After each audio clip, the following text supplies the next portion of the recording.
Olá, muito obrigado por se juntar a mim neste primeiro episódio do Foco Acessível. Este episódio é parte do meu projeto de TCC em Design de Interação para Artefatos Digitais da CESA School.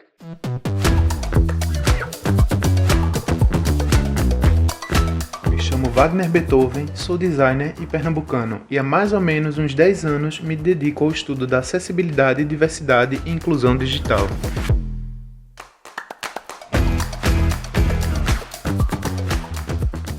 Este podcast, o Foco Acessível, nasce dessa vontade de compartilhar minhas experiências e a de outros profissionais que trabalham com tecnologia assistiva, diversidade e inclusão, com todo mundo que estiver aí do outro lado ouvindo.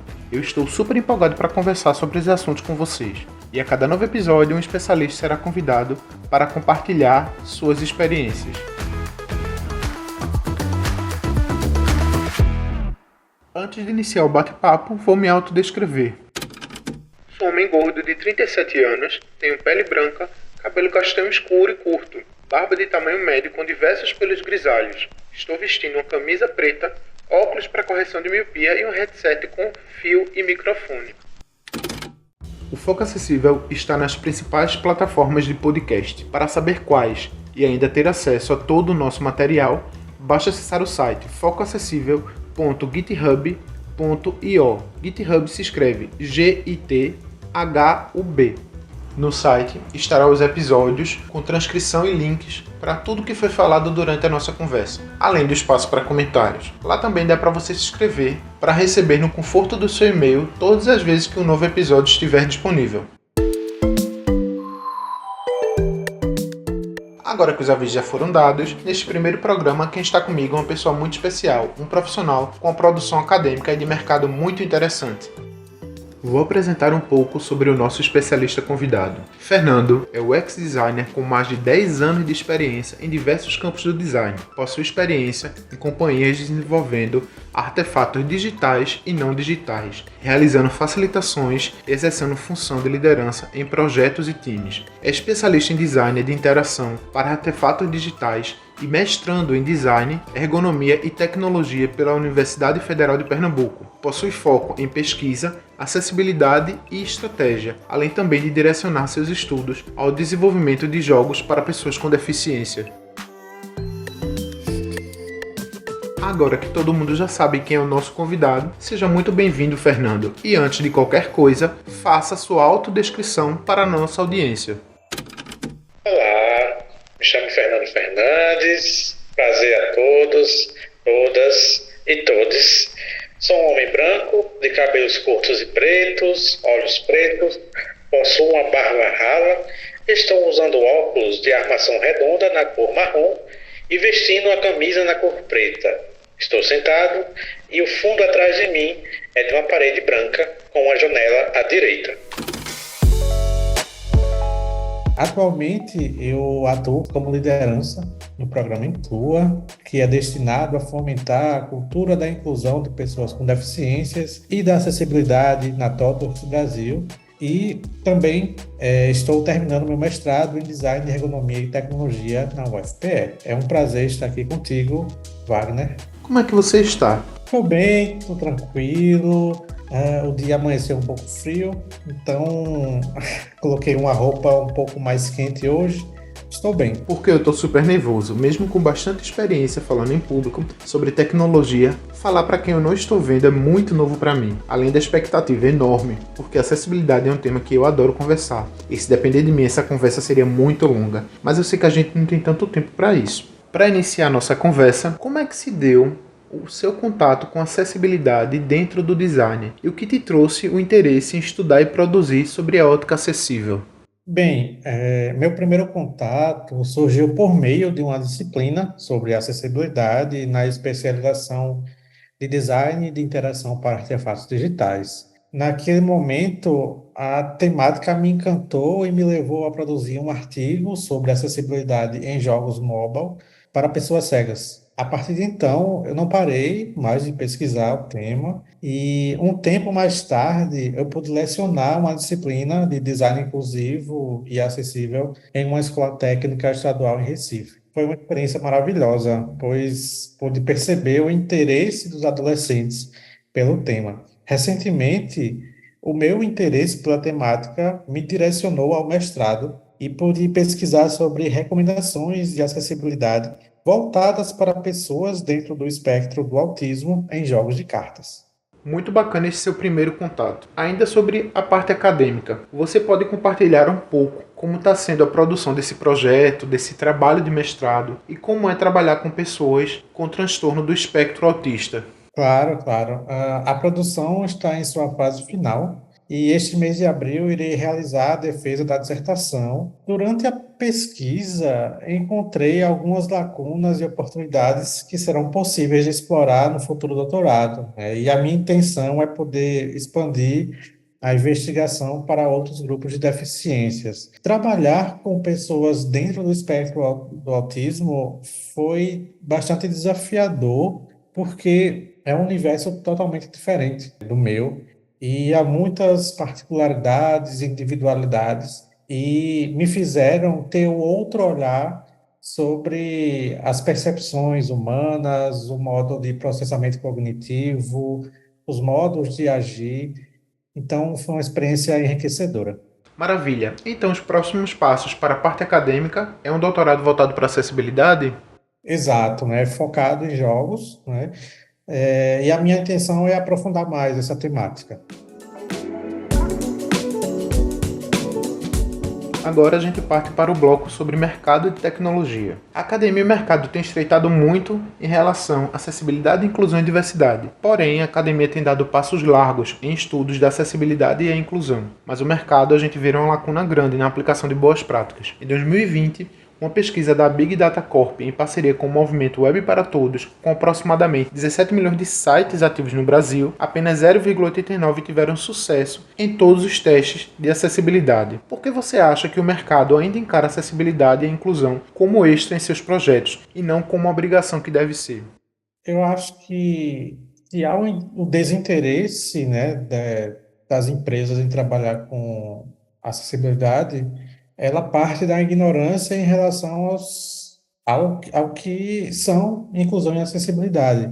A partir do momento em que essas temáticas passam a ser expostas com mais frequência nas empresas, as pessoas percebem o valor de se investir, né? Empresas que possuem programas para a entrada de pessoas com deficiência, por exemplo, são beneficiadas pelo enriquecimento de sua cultura interna. Companhias que desenvolvem soluções pensando em acessibilidade desde o início da jornada de produção conseguem alcançar mais clientes, revertendo no aumento de capital, por exemplo. Ainda são poucas as empresas que se atentam com a importância da acessibilidade e inclusão de pessoas com deficiências, mas é um número que aos poucos está crescendo, né? Está crescendo mundialmente, inclusive. E quem não ficar atento a essas mudanças vai perder mercado e vai ficar para trás. Infelizmente, a gente precisa focar no lucro trazido por essas práticas ao invés da conscientização das pessoas, de profissionais e de empresas na construção de produtos digitais acessíveis. A pesquisa em design em diversos locais tem pouco protagonismo dentro de um processo de construção de produtos digitais. Atuando no papel de pesquisador, o X-Research, como se dá o desenvolvimento de pesquisa? Então, do ponto de vista da acessibilidade, é bastante desafiador. Ainda é difícil conseguir realizar entrevistas e pesquisas, de modo geral, com pessoas com deficiência. Mas, especificamente no projeto em que eu estou inserido, é diferente, porque é focado em pessoas com deficiência e eu tenho abertura para realizar os processos de pesquisa com esse público. Interessante contar também com ferramentas que sejam acessíveis, pois permitem que diferentes pessoas consigam responder às tarefas, os formulários, participar de dinâmicas típicas de pesquisa. Mas, para alguns casos, é fundamental contar com outros recursos acessíveis, como presença de intérpretes de Libras, em momentos com pessoas surdas, né? Proporcionar diferentes abordagens para pessoas neurodiversas. O mais importante e necessário que eu percebo é conhecer a fundo e previamente o público que se está pesquisando. Deve ser um desafio enorme, porém muito gratificante, mas deve ser muito bom saber que você está trabalhando numa coisa tão inclusiva, num cenário propício para criar inovação.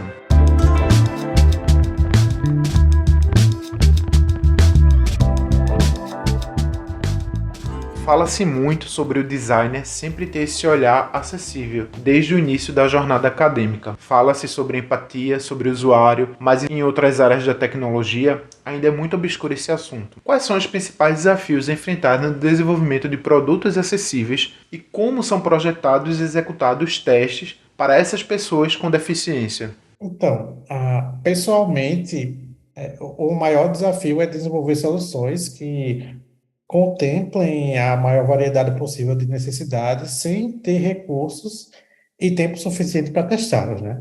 Obviamente que conhecer bem um público que irá utilizar o artefato é fundamental e meio caminho andado para resolver, para desenvolver produtos acessíveis e que realmente atendam às necessidades específicas. Mas, por melhor que seja uma pesquisa, testar o produto é obrigatório. Como é que a gente pode pensar em acessibilidade sem testar com pessoas com deficiência, né? E para se fazer testes precisa de tempo e recursos hábeis, o que não é muito fácil de se conseguir.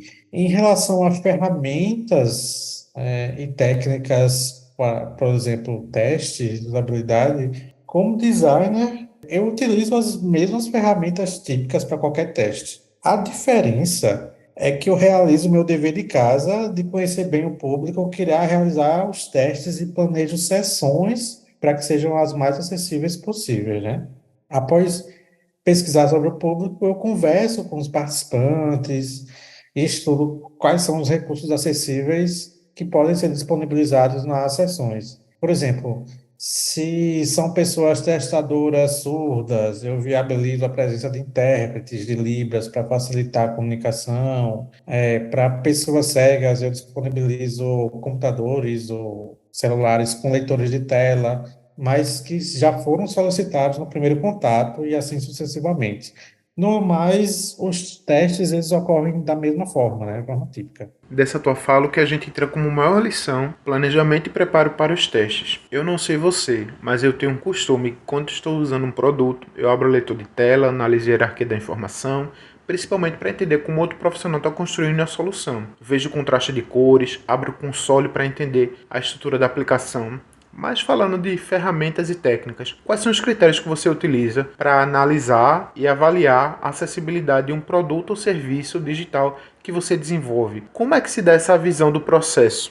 Os critérios que eu utilizo para avaliar a acessibilidade de produtos digitais são geralmente da WCAG, né? Especialmente as versões mais novas de 2018. E a partir dos níveis estabelecidos, eu consigo avaliar, né, por meio de ferramentas, ferramentas digitais, né, qual a situação de acessibilidade de um artefato digital. Especificamente em jogos digitais, eu costumo utilizar a Game Accessibility Guideline, que também são baseadas nas diretrizes da WCAG, mas tem vieses para jogos, né?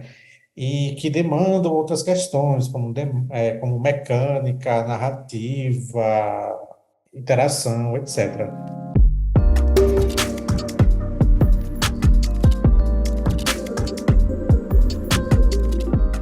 A gente sabe que esse processo de aceitação da inclusão e acessibilidade é muito lento. Mas como é a promoção de uma cultura mais inclusiva e acessível em tecnologia dentro da empresa ou junto de profissionais que não têm essa mentalidade?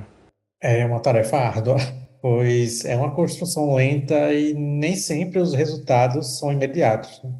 Eu diria até que são de médio a longo prazo. Eu tenho a sorte de trabalhar em uma empresa que leva muito a sério temas como acessibilidade, inclusão de pessoas com deficiências, sobretudo no mercado da tecnologia. Há conversas e ações diárias sobre as temáticas, mesmo assim, por ter uma estrutura grande e complexa, não é fácil e leva tempo para engajar um número considerável de pessoas, né, na causa. Mas quando você observa que os esforços estão surtindo efeito, você percebe que a luta diária valeu a pena, né? Mas só que essa luta é constante, ela é contínua.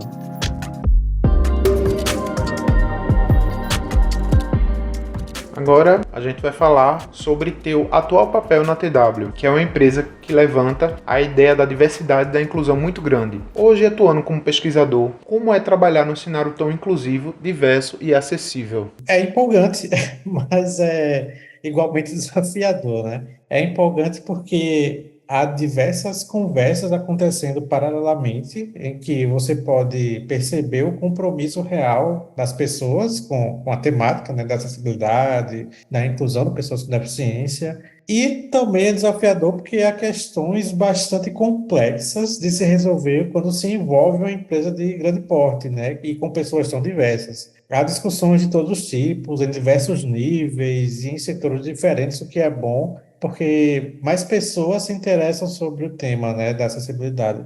Mas a gente sabe que ainda há muito que aprimorar, e é um aprendizado constante.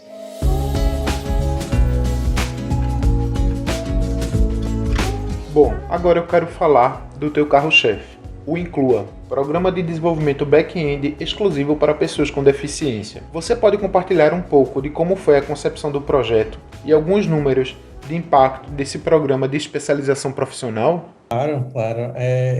O processo foi longo, foi complexo demais, mas foi muito recompensador, né? Na verdade, ainda é porque o programa se mantém.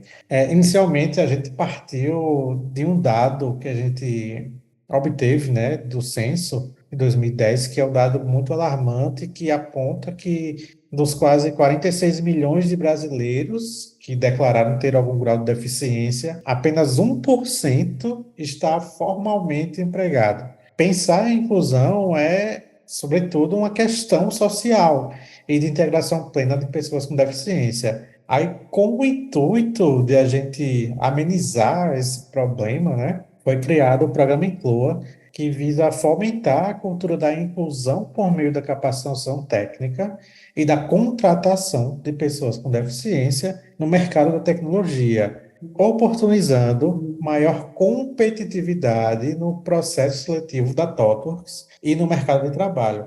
Internamente, o programa ele se propôs a sensibilizar, preparar as pessoas, os projetos e as áreas para receber de forma inclusiva e não capacitista as novas contratadas com deficiências, né? Mas para isso, foi necessário realizar diversas pesquisas para entender questões como a gente identificou, né, tendências de crescimento nas demandas pela inclusão de pessoas com deficiências no mercado de tecnologia. Também identificamos a necessidade de treinamentos dentro dos times da TOTWORKS. E daí surgiu na TOTWORKS o desejo de tornar-se uma empresa referência na inclusão de pessoas com deficiência. E a gente fez uma preparação interna gigante, né? Fizemos treinamentos de conscientização, palestras anticapacitismo, definição da estrutura do programa, construção do edital e da campanha de comunicação e reestruturação dos sistemas, processos, documentos internos, pensando em acessibilidade para melhor receber essas futuras contratadas. Aí, a partir disso, a gente lançou o programa, né? A gente abriu as inscrições para a primeira turma de capacitação exclusiva para pessoas com deficiências. E o resultado foi além do que a gente imaginava. A gente teve o maior número de interações nas redes sociais, né, da TOTUS, e o número de inscritos excedeu em quase o dobro da meta que a gente estipulou. E após essas fases, né, de inscrição e seleção, houve um rigoroso processo seletivo, várias fases, e também foi definida essa primeira turma, que contou com 34 pessoas com diversas deficiências, né? E, além disso, houve diversidade de gênero, racial, com experiências com tecnologia, outras pessoas que não tinham qualquer contato profissional com a área de tecnologia. E depois de 5 meses de curso e de mais uma etapa, né, da seleção, houve a contratação de pessoas formadas em back-end de Java, e essas pessoas abrangiam todos os grupos de deficiências, né?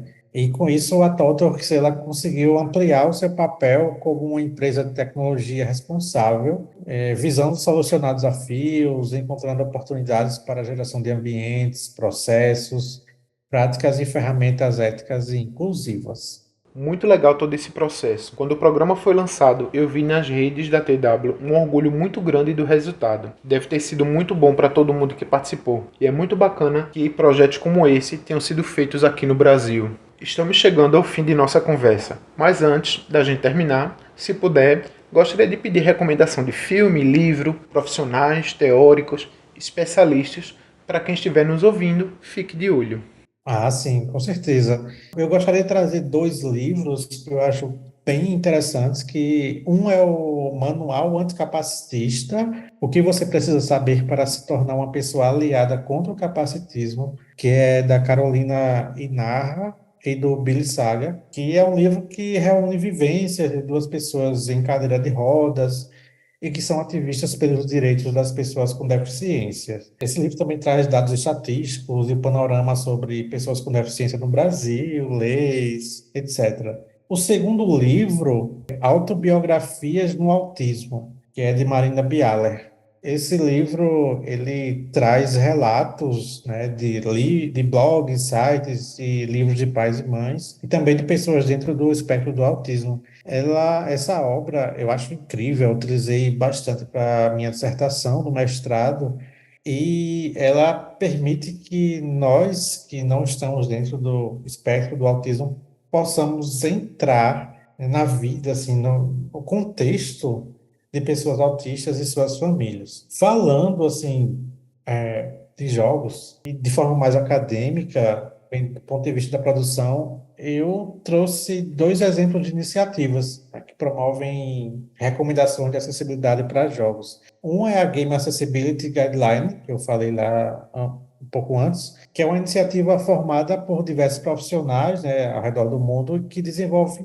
recomendações de acessibilidade para jogos. Essas recomendações são subdivididas em grupos de deficiências, níveis de acessibilidade, básico, intermediário e avançado, bem parecido com a WCAG. E tem também a Able Gamers, que é uma iniciativa que visa criar oportunidades para viabilizar diferentes meios de jogar videogame e combater isolamento social.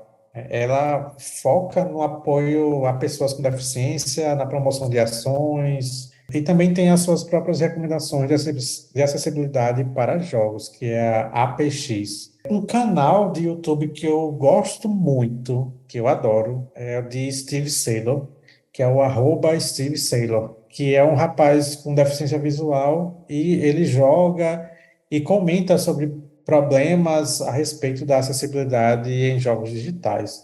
Recentemente, ele se tornou também um consultor de jogos, né, de acessibilidade para jogos. E, por último, eu gostaria de recomendar um pesquisador da UFPE, que é o professor Francisco Lima, que é do Centro de Educação.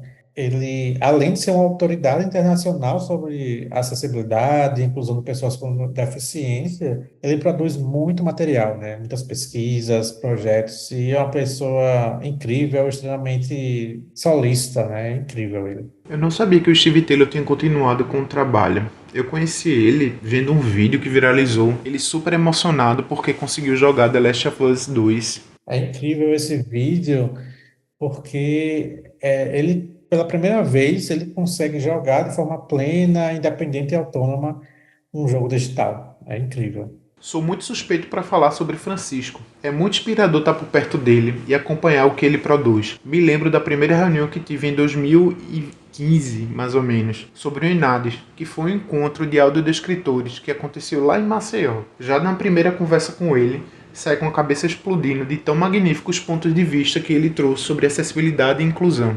Sim, demais. Ele é uma pessoa incrível.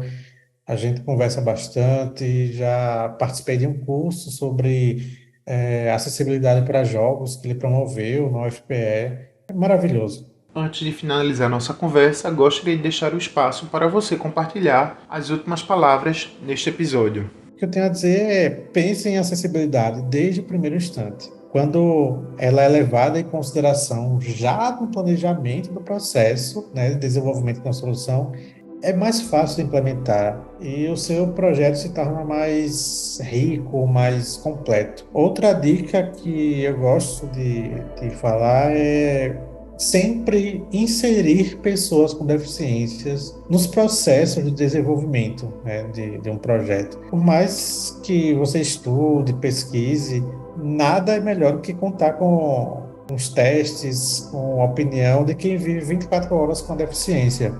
Os pontos de vista, as proposições estão, por muitas vezes, além do que as pessoas sem deficiência podem imaginar, né? No fim, uma coisa é certa, seu projeto só tem a ganhar em qualidade. Massa, Fernando. Muitíssimo obrigado. Muito obrigado, agradeço demais o convite. Foi uma honra falar um pouco aqui e vamos juntos construir um mundo mais equitativo e responsável socialmente.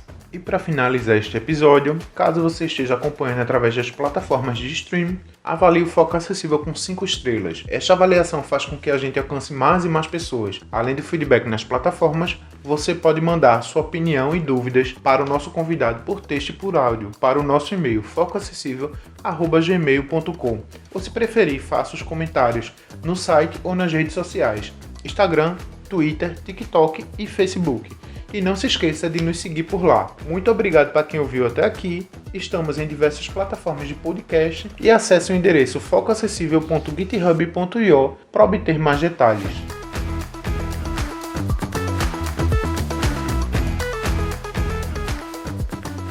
Lembre-se, acessibilidade é um assunto que cedo ou tarde vai impactar a sua vida.